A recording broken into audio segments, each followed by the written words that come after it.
I would personally like to have those flaws, introduced for this character.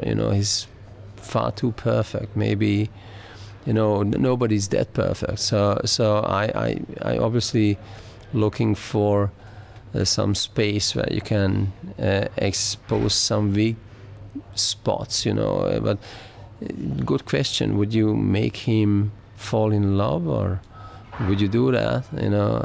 I don't think so. But how much space is there emotionally to develop the character?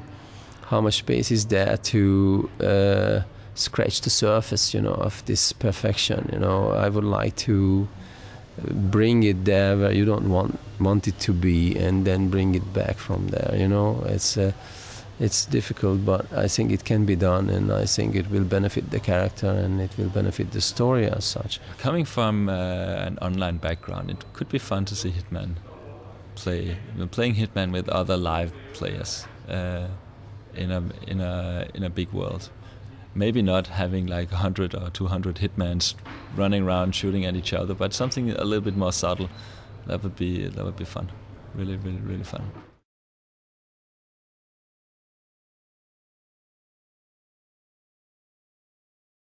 My favorite, I guess it differs depending on what you look at, but technologically my favorite bit is that in this whole next-gen era and stuff, that we managed to make a crowd system on a PlayStation 2.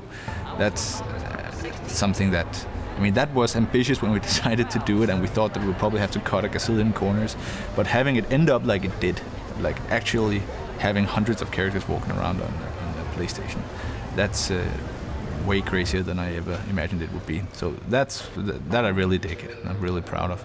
And then I really like the level that takes place in where there's this heaven and hell decadent theme. Just going around there, and there is the karaoke, and there is the hell thing with all the ghosts and crowds again and all that. I think it has an awesome feel.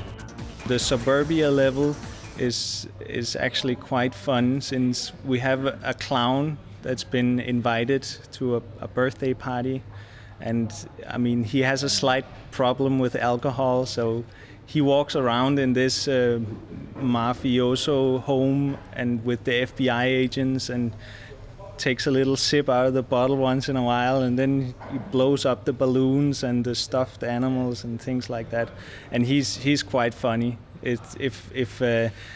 Since there aren't really that much going on, he's actually walking around trying to entertain the FBI agents, who are just calm and doesn't notice him, but he just keeps on trucking. There was also some Easter eggs involving dancing. You can actually get Hitman to do a dance, which is actually relatively easy to find for if someone's going looking for it. It basically involves standing still in a certain area where there is a party going on.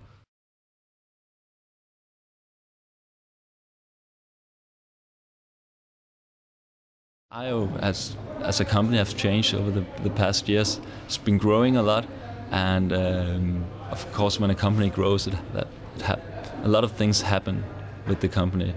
It was sold to Eidos as well, and that may have changed a little bit in the culture of the company as well. So, but I would say that it's a very friendly company, a very good atmosphere. We are just a bunch of kids playing around with computer games really here. We're having a really good time, but it's very, very tough work. Probably see how dark my eyes are. I've been working on Hitman for so long now.